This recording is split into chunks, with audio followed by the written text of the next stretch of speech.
Hello, everyone. We are back again for another week with Alina from Energy Healing, Tarot, and Astrology reading for another energy healing session. Take it away, Alina. What are we learning about this week? So, in this series, in this episode, we are going to talk about how to recover from drug addiction with energy healing. Okay, so the popular types of drugs that we have in the world right now is nicotine, marijuana, alcohol, heroin, cocaine, methamphetamine, devil's breath, synthetic cannabinoids, mood booster supplements, and energy drinks. So, do you think that energy drink can be something like an addictive drug? 100%. It's caffeine. Okay. By the way, a lot of people they end up having a heart attack after having energy drink too much, especially athletes.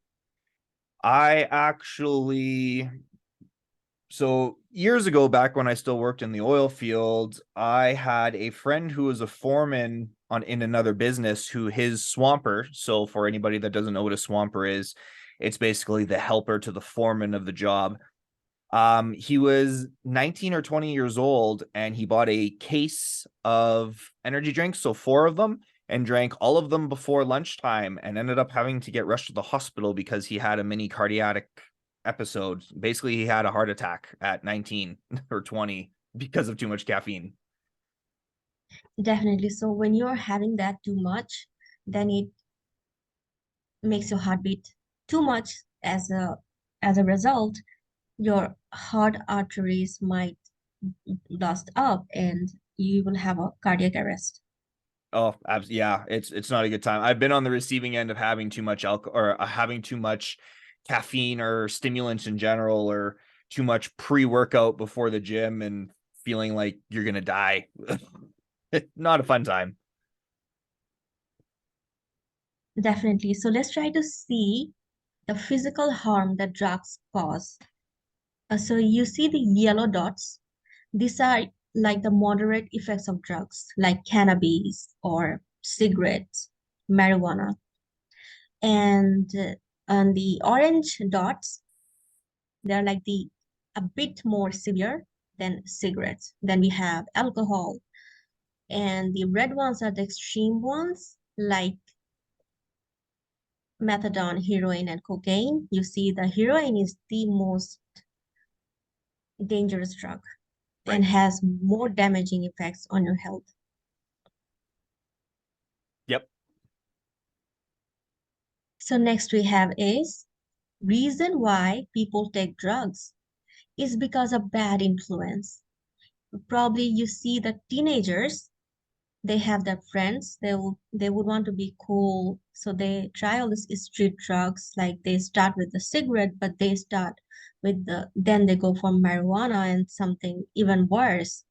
Then they start to take alcohol and stuff with many things. So it depends on what kind of people that you're surrounded with, right? So if your friends are drug addicted, you will become drug addicted as well. Yep. I So agree. next we have i- is emotional comfort, and they don't have any kind of healthy alternative. Imagine someone has died in your family and you're grieving the loss. How you do that? You go for drugs rather than going for meditation or anything else like shadow work, right? Yeah, it's easy. Definitely. So again, is stress dealing because of your work career? Probably you're in a career that has a lot of stress. Maybe you are a performer, maybe you are an athlete, maybe you are a celebrity, and you're exposed to so much of stress. You interact with so many people, you have to work a lot and always be in a very heightened energetic level to meet up with other people's expectations. So that is the reason why, in order to feel energetic enough and to deal with the stress, you rely on the drugs. Mm-hmm. Then you have escapism, because a lot of people, when they're not feeling confident enough or something has happened in their life that they want to run away from, so the easy getaway is the drugs. Drugs can put them in a mental state where it's a dreamland. Mm-hmm. So I think I already talked about celebrities and athletes and adventurous teenagers, toxic family children. So if you are family members, if your parents are drug addicts, chances are you will also become drug addict. Look at what happened to the famous boy band, Nick Carter and his brother. Yep. They were alcoholic from a very young age because their parents owned, I think, an alcohol bar, which was in their house. I think in the top floor they had the alcohol bar, and the other floor it was their home. So they had easy access to alcohol from their childhood. So they Yep. become drug addicts from their childhood. Yep. Again, introverts and extroverts, both this personality type can become drug addicts. Why? Because introverts, they might take drugs in order to feel validated and accepted in the society. And extrovert people, they are already the center of attention, but they want to be more the center of attention. They Mm-hmm. want more of that. Next, we talk about is the cycle of addiction. So it starts with the initial use. Someone approaches you or you're introduced with that in a smaller dose. But then again, you start to take that in an amount that becomes the substance abuse. Then what happens is you develop a tolerance for that. Yep. So you need more drugs to stimulate your brain, and then you become dependent on the drugs. Then it becomes a clinical addiction. And the addiction comes to a point where your system relapses.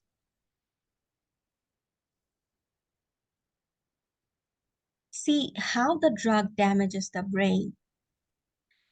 You see the difference in there. The gray area, the yellow area, the green area. So the damaged brain, the size of the brain that shrinks, they also it damages the neural cells. It creates intense kind of hormonal imbalance and extreme level of neurological disorder. It keeps a lot of the brain from not turning on. Definitely. So again, you can see how the drug damages the brain, the size of the brain, it shrinks, it affects your short-term and long-term memory. It affects both of that. I Mm-hmm. mean, it can give someone Parkinson or Alzheimer's or any kind of like forgetfulness. You see these drug addict people, they can't remember what they said and did. You tell them something and they'll forget the next minute. Mm-hmm. Then it damages the central nervous system and it affects the sleep cycle. For a lot of drug addicts, they tell you that they can't sleep. Mm-hmm. Okay, so look at this graph. The orange line is the normal mood range of a person, right? So this is the normal mood range, and this is the peak, and this is the down point, right? So Right. in the morning, when you woke up, you feel a bit disoriented. That's okay, that's normal. And then you have your breakfast, your coffee, and you feel quite motivated, confident to go out to do all your work. But during the evening time, you have a down moment. Probably something happening, it's a traffic jam or the stress of the work, or probably just because you're tired. So you fall in this section. Mm-hmm. Then again, the next morning, you start from here and get back up and then again. So it's a normal mood range, the normal peak and the normal low. Right. Now let's see what happens in the red line here. So basically you start with here, and this is what the downfall. It might happen, the downfall might happen for many reasons. It could be because of a disease, accident, or someone's death that you had to experience and it just shakes your world. So you fall, and you fall in your very lowest point and you develop this extreme depression, right? Mm-hmm. Then it takes a lot of effort for you to get up to the normal state. So it could be you might take help from antidepressant or any other kind of medication or spiritual things to get back up to the normal state. Mm-hmm. Now let's see what happens with the drug addicted person. So with the green line here, so start from here. When you're taking drugs, it takes you to the greatest height of mood, hyper mood. Mm-hmm. And when the drug wears out from your system, then you fall in the lowest of mood, extreme depression mood, right? Mm-hmm. So for this person to get back up to the normal mood range, you imagine how much effort it will take for him to get back up to the normal mood range. Here, the antidepressant doesn't work. Here, the positive talking, positive mindset doesn't work. It takes a lot of effort to get to the normal mood state. So what they do is, again, they rely on the drugs. Mm-hmm. And this is where the overdose happens because in order for them to feel the heightened emotion, imagine how much drugs it will require for them to do. It for me it looks like almost 5 times more Just about, yep. from the lowest to the highest, right? Yep. Okay. So this is where the overdose happen, and this is where people have NDE. This is where people kill themselves Mm-hmm. because they're taking normal level of drugs and it's not stimulating their brain enough to feel normal enough. So when they take drugs, it gets them from here twice, thrice, 4 and 5. This is where they collapse. Okay, so the next thing is how drug ruins your life. You see the holistic thing that drug does. It ruins your physical and mental health altogether. So it ruins your career because you're unstable. You can't keep commitments. You can't, probably you're a best performer, but you're not consistent with that. People might give you some projects, some commitments, but you can't be stable with that, committed with that Mm-hmm. because of your drug addiction, because of your health issues and your finances, because alcohol and drugs, they're quite expensive. They're not cheap. And because of drug addiction, because you also have health issues, you have more money burning out, right? Right. Then you have your relationship issues because it happens that you're already in a troubled relationship. That's why you're in the drugs. And because your people in your family been supporting you, giving you money to go to rehab, but it didn't work for you. At a time, they stop giving you money and you don't have a stable career. So and the relationship with your friends, you'll see that the friends that you have, that they just want to take advantage of you. They're not your good friends. And drug addicts, I mean, they come to a point where all they see is money and drugs, nothing else, because they can't just see anything beyond that when they have the urge. And no one would want to be around a drug addicted person who is to the point of no return, Right. right? Okay. The next thing is bad parenting. So when the people that are drug addicted, they become bad parents. They just can't because they're unstable physically, mentally. They can't be good parents. They can't help their children do their homework, pick up from the school, and do all the regular parenting thing very well. Mm-hmm. And family members, I already discussed about this. Self-hatred is drug addiction. The way that it wires your brain, you develop extreme level of self-hatred towards yourself and towards your life. Mm-hmm.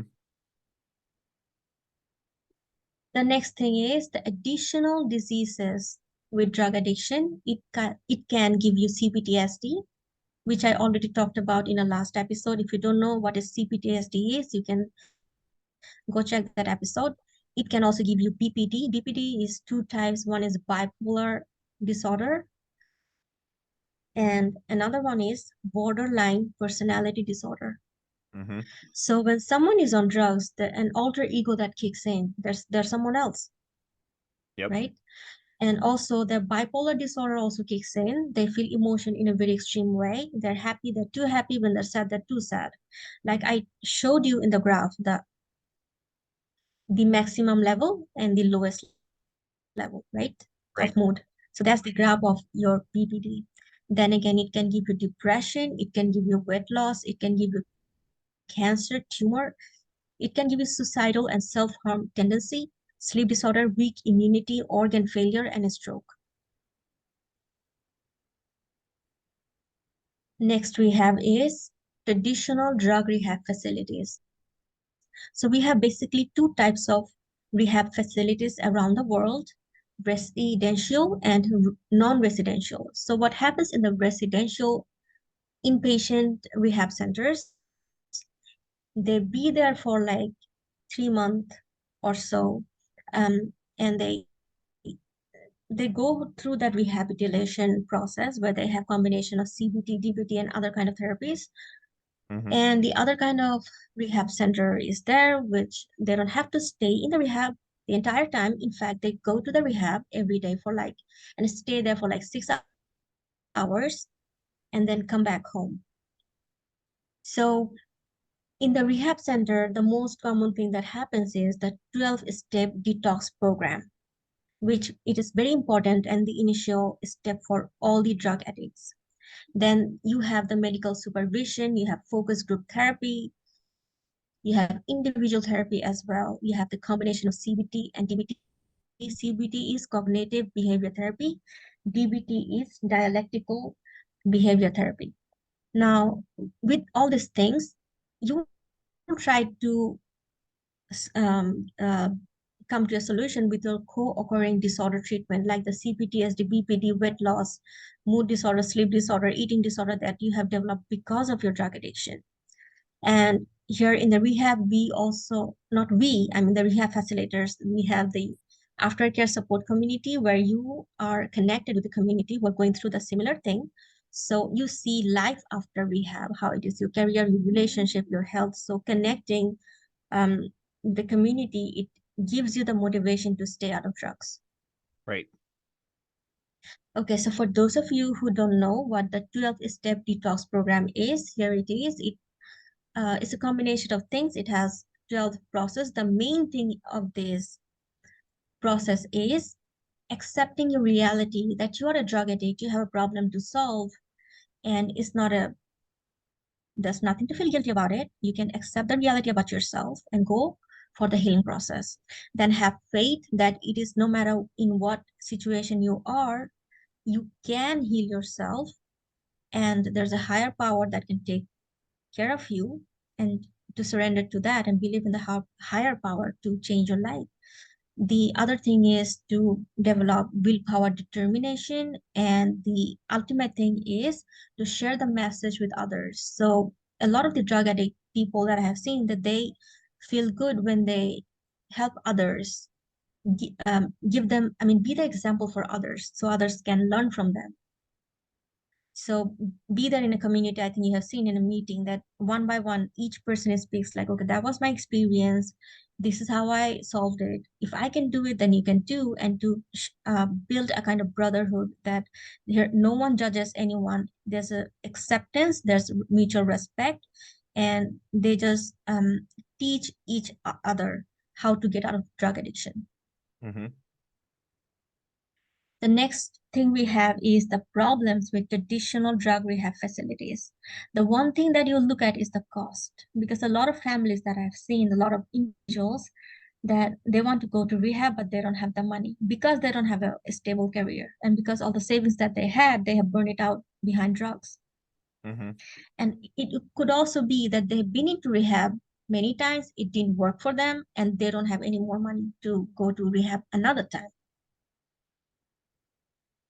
The next thing we have is I think around the world we have government rehab centers, but there's a long list in there, long wait list. It could be something more than 6 months, which is very crucial for extreme drug addicts to wait till that long. Yep.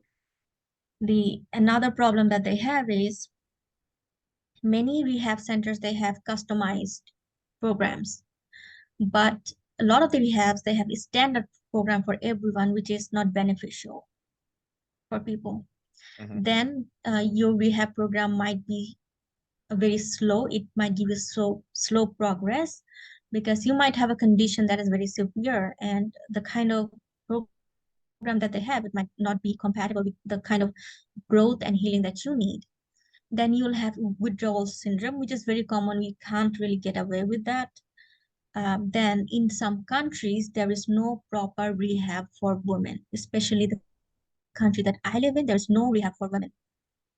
So women that are drug addicted, they find it extremely difficult uh, to even ask for help. That okay, I'm a drug addicted. Somehow I just become a drug addicted. Now what to do about that? Because they've been the people that they are surrounded by are drug addicts. To get out of from them is like leaving their entire peer group and connecting with strangers, which again will give them trust issues, safety issues. Is more 100 times more difficult for women to get rid of drugs. Mm-hmm. Then in some rehab facilities, there are extreme level of physical and mental abuse that occurs. Now, let me share an example with you right now. So there are, in some countries, in some places, there are rehab centers. They don't have any proper medical assistant. They don't have any proper treatment facilities. In some places, the situation is so bad that they don't get proper solid food and water. They, the family, so you'll ask me why their family put them in the rehab then. Well, the thing is, the patient is to the point of no return. If the patient will stay at home, they will kill their parents and other family members there when they have the urge.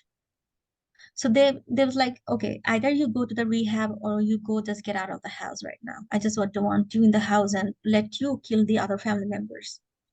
There's a reason why, even though they know the rehab is not good, but they have the patient in there.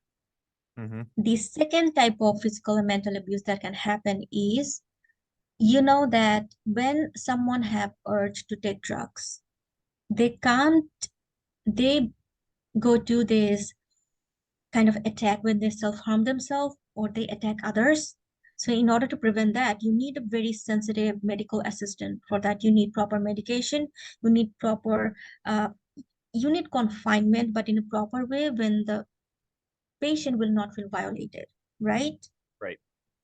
But what I have seen that in some places, in those moments, in order to prevent the patient from escaping from the rehab or to take drugs or to attack others, they are tied up with shackles and they're hanged up upside down, and they're also beaten up.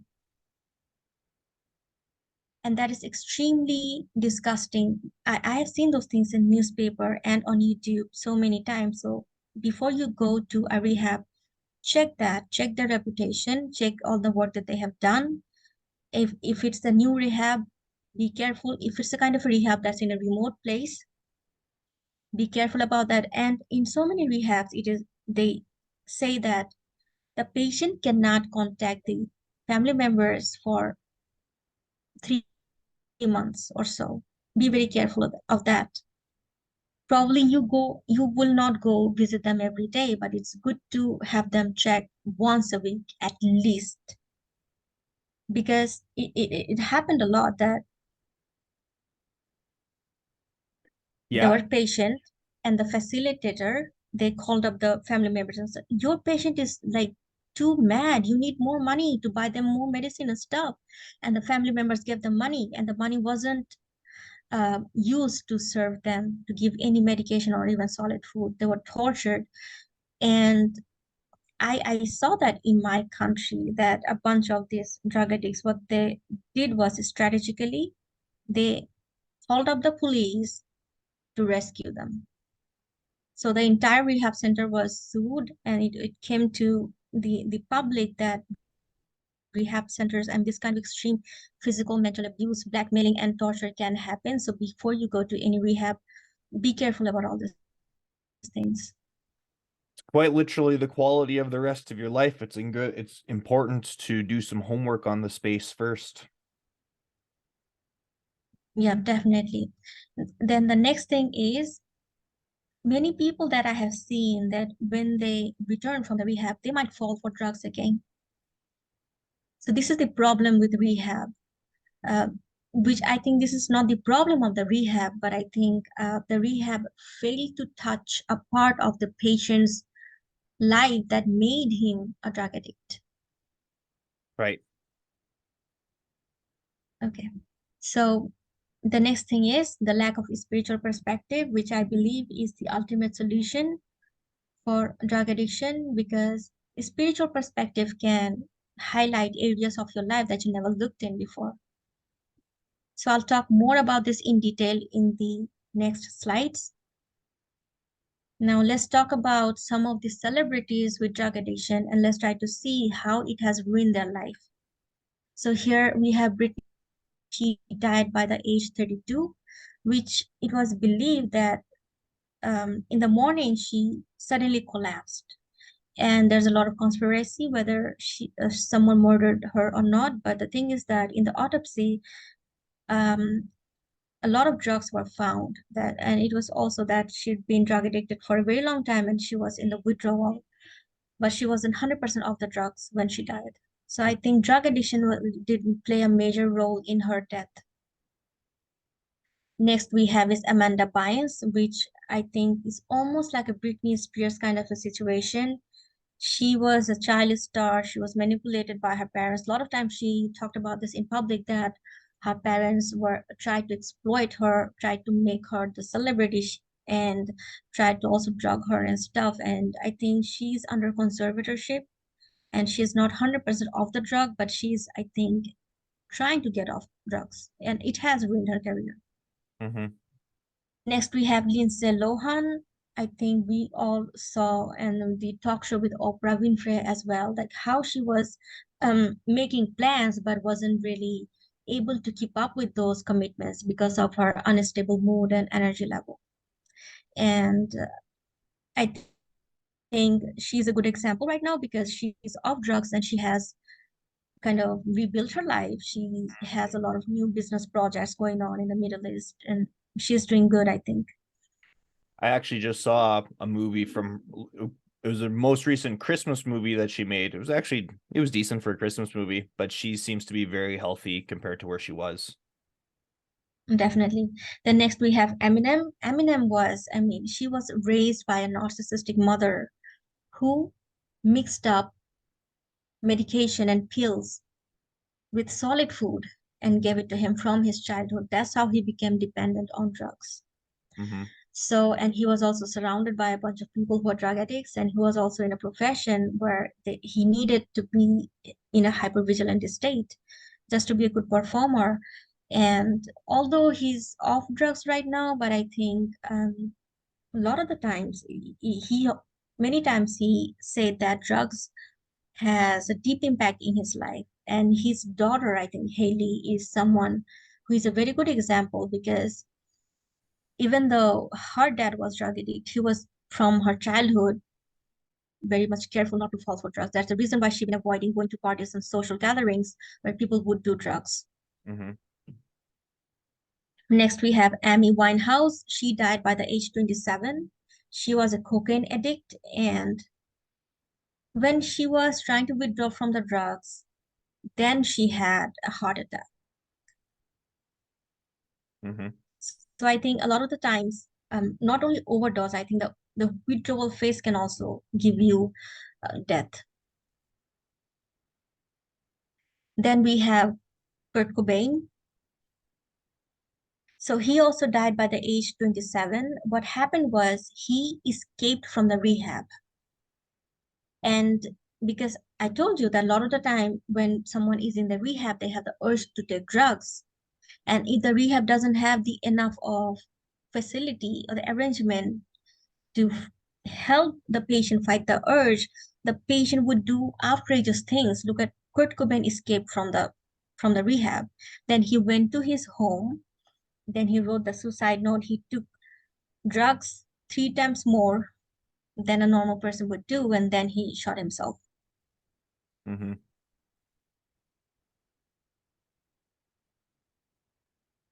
The next I'm going to talk about is astrological reason behind drug addiction. So see, there are some common planet and aspect and conjunction responsible for it. Mars and Sun conjunct in the same house, Moon, Mars, Pluto conjunction, Moon and Saturn conjunction, Mars and Saturn, Mars, Rahu. Any kind of affliction to Moon, either with Saturn, Rahu, or Ketu, might also give drug addiction. Venus, Rahu conjunction, Neptune, and the malefic planets in the houses first, second, sixth, 8th, 11th, and 12th house. because first house is yourself, is your head. So if your first house lord is in the 8th or 12th house, it might make you drug addict. So second house is the house of your throat, your mouth. So if it is filled up with malefic planets, then you will tend to eat and drink food that is not good for your health. Sixth house is for health. So drug addiction will give you health problems. So malefic planets in sixth house might put you in position where you have health problems, either with drugs or without drugs. Eighth house is the house of sudden events. Drugs can give you sudden events, like people take drugs and do wacky things. So 11th house is the house of network, your friends. So if you're surrounded by drug addicted people, you'll also become drug addicted. 12th house, the house of solitude, isolation, rehab. On a positive note, 12th house is also the house of spiritual practices, meditation, astral realm, astral projection. But if it is filled up with negative planets, then it might give you drug addiction. Then the signs that are responsible for drug addiction would be mostly Scorpio, Pisces, Aquarius, Aries, Leo, Gemini. But let me tell you that when you're in a bar, you'll see drinkers of all kind of ascendant, sun, moon, and rising, not a problem. But I think to the people who are too addicted to the point of no return would be mostly this signs. Especially the Scorpio and Pisces are extreme drug addicts.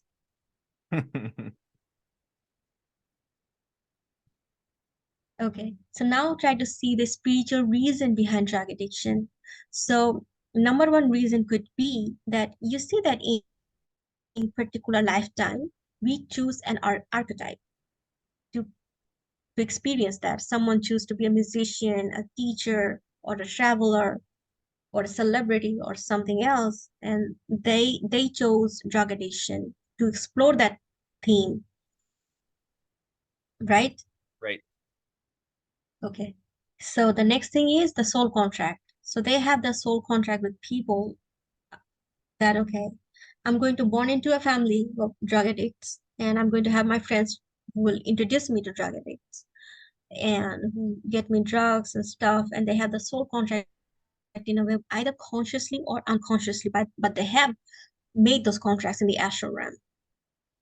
Then they have some past life attachment as well, because it happens that when we play an archetype, when we do the theme exploration in this realm, we do it not in just one lifetime, but in multiple lifetimes. You see celebrities archetype, they been a musician or an artist for several lifetimes until they make the choice like, okay, I don't want to do it anymore. I want to explore my life in something else as a different archetype. So there's a past life attachment associated with that. Until you break the cycle of repetition. And the thing is that I would explain that with this example, like there's a new restaurant in your city and you just want to go to there every weekend until at a point you just get bored of it, like, okay, I don't want to go there anymore, I'm bored of it and I want to go somewhere else. Mm-hmm. Now let's try to see the chain reaction in chakras, what happens to a drug addict. So from the crown chakra to the root chakra, so what happens is extreme level of adrenaline rush, hallucination. Then they take action without any rational thinking, and they forget things like driving and or walking or talking. Mm-hmm. Now let's see what happens in details in the chakras. So the root chakra is negatively overactivated. They become extremely excited. They become hyper vigilant. They also do self-harm and they're abusive to others. Then their sacral chakra is also negatively overactivated. They connect with toxic people. They attract toxic people towards them. Then they can become hypersexual. They can also be in a risk of getting STD. They can also get unwanted pregnancy. And what happens in the solar plexus chakra is they get superiority complex. Their alter ego kicks in, like, okay, I'm something else right now. I'm the king of the world. A lot of people, when they try to get out of the house in the morning, they need their first cigarette, their caffeine. To interact with the world, the alter ego that kicks in.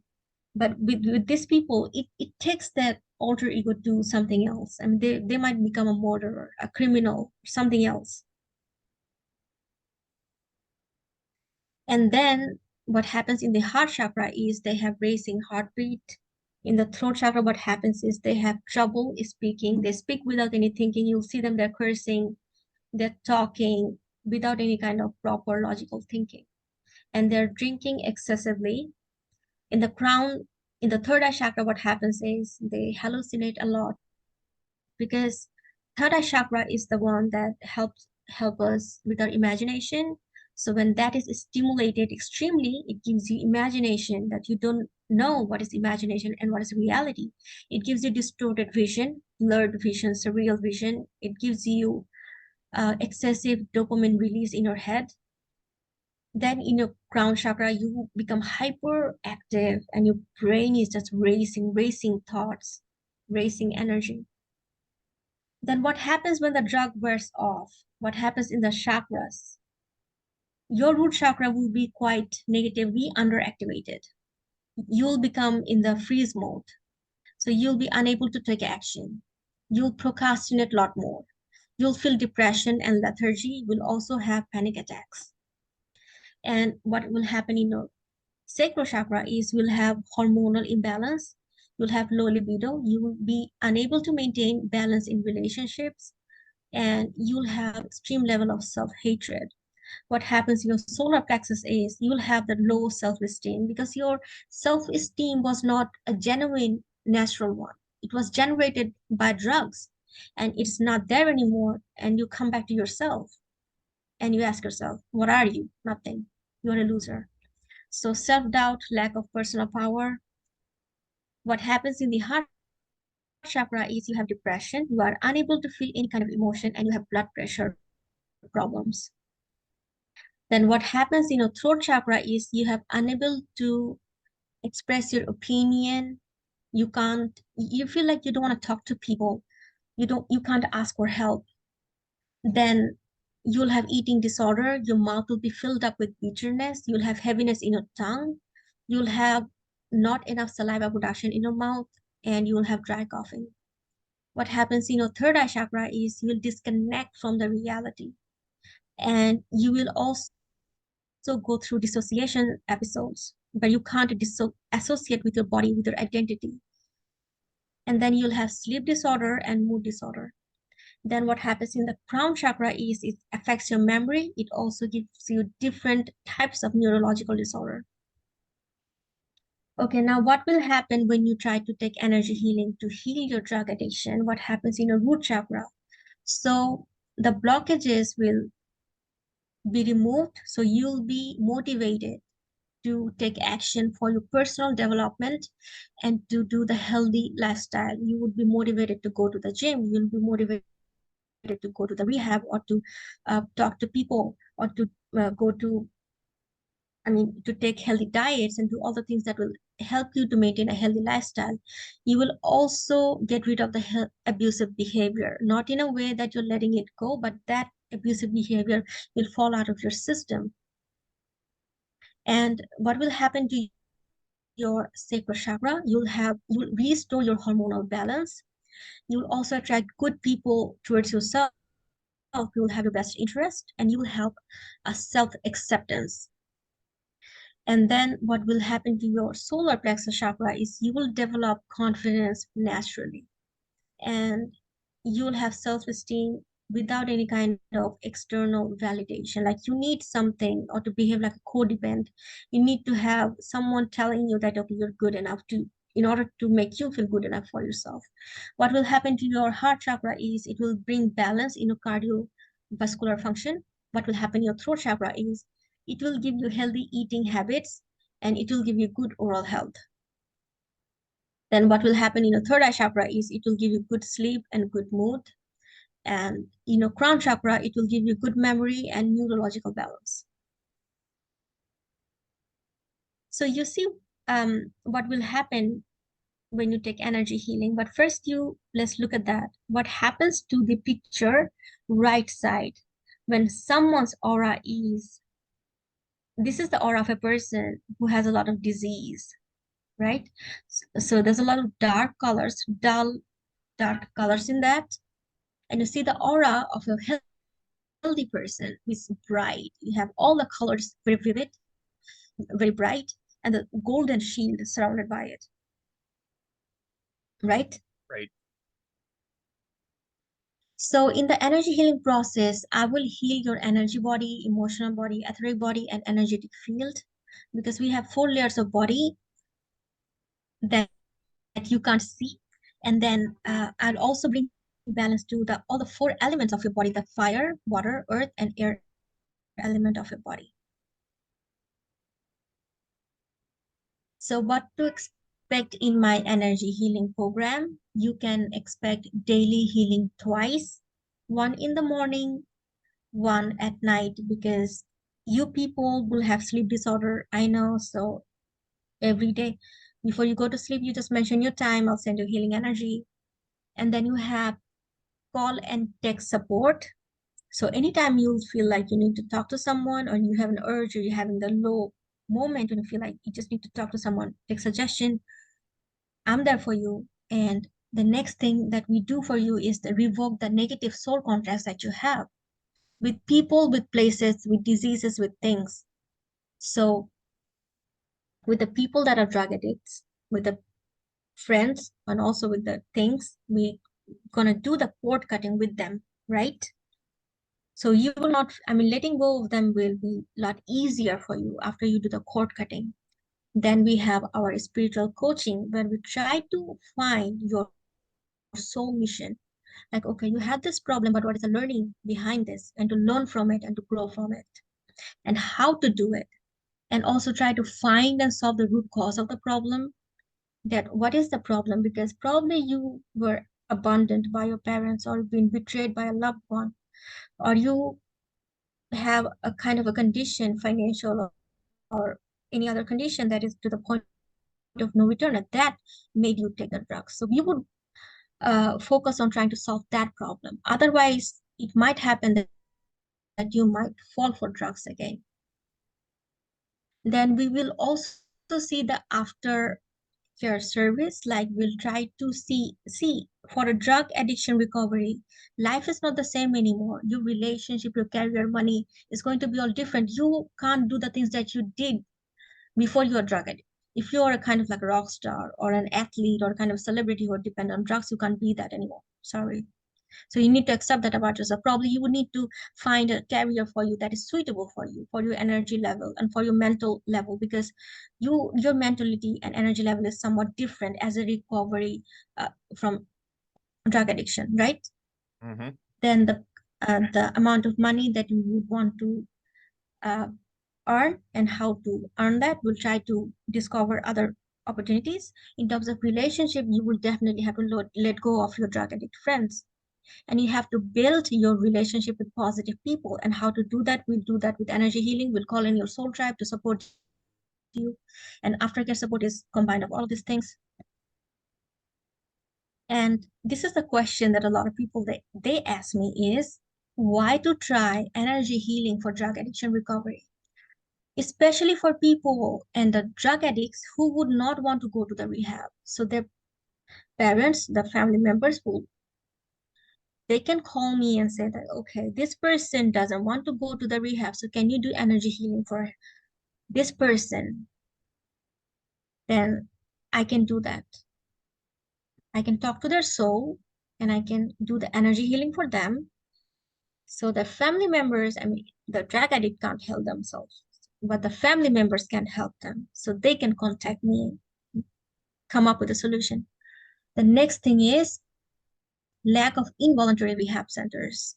So probably there are not good rehab centers in our country. Like I said before, there are bad rehab centers. So if you're one of in those countries, um, or if it's too expensive for you to go to the rehab, then energy healing could be more cost effective for you.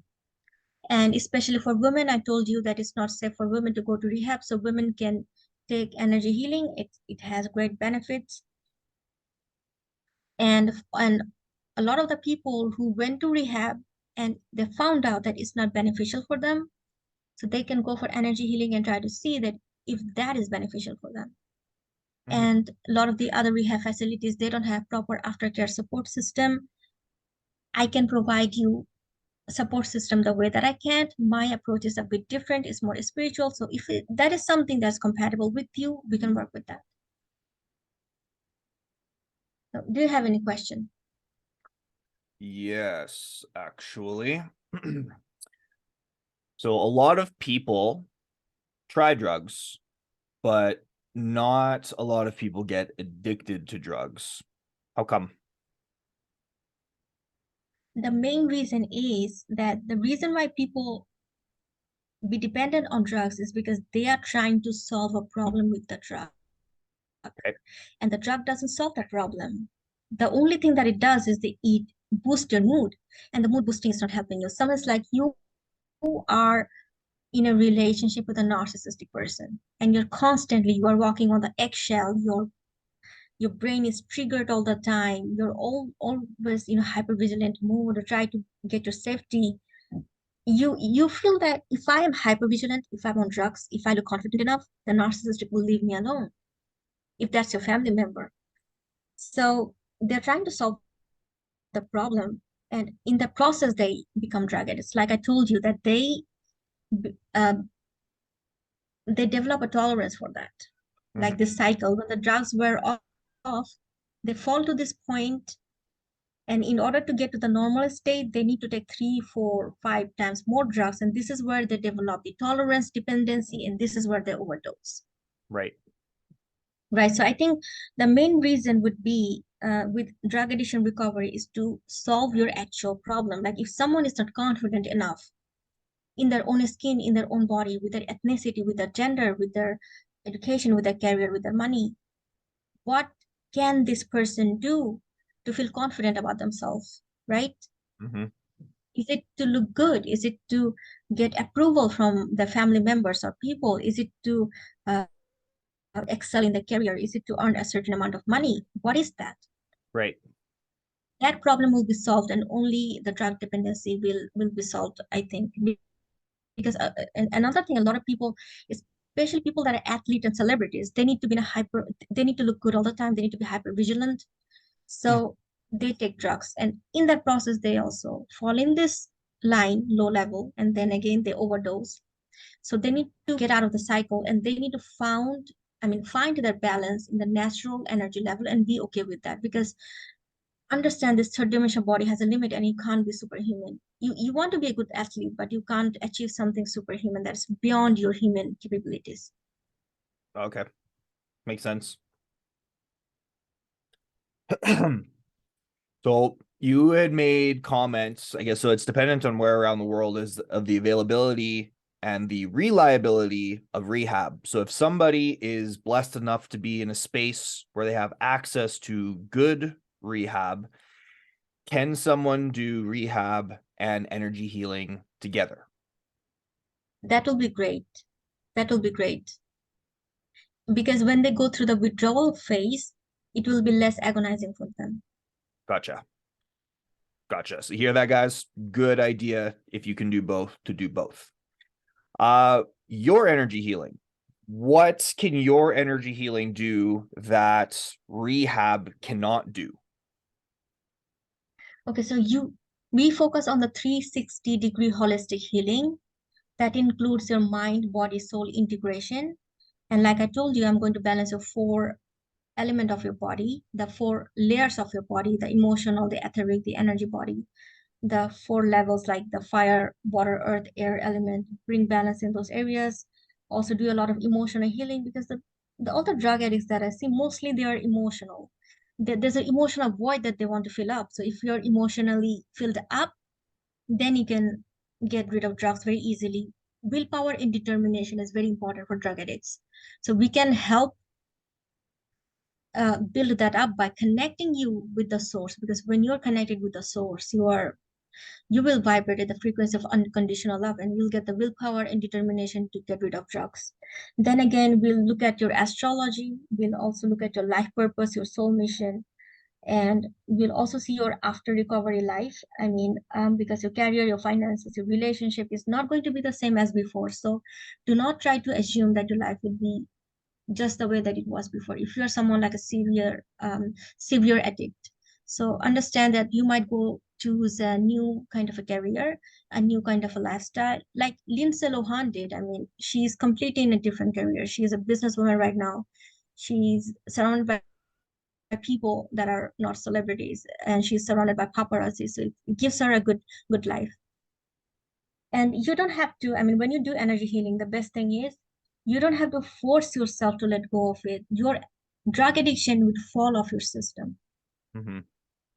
Mm-hmm. You know how there are some people, you're like, you can't force them to take drugs. They will not be okay with the kind of the smell of the cigarettes and the smell of the alcohol and stuff. They'll just run away from that. You'll become like one of the person without any kind of agonizing feeling. Mm-hmm. Makes sense. Makes sense. All right, Alina, is there anything else you want to add to this episode? Nothing, but the next episode that we would want to talk about is how to get rid of codependency with energy healing. Beautiful. That is going to be a hot topic. And if that's it for today, please like, share, and subscribe on whatever platform you guys are consuming this content on. If you want to reach out to Alina to get energy healing work yourself, or an astrology reading, or your tarot read, her contact is going to be in the show notes below, as will mine. And on that note, you guys, I hope you have a fantastic week and see you next week.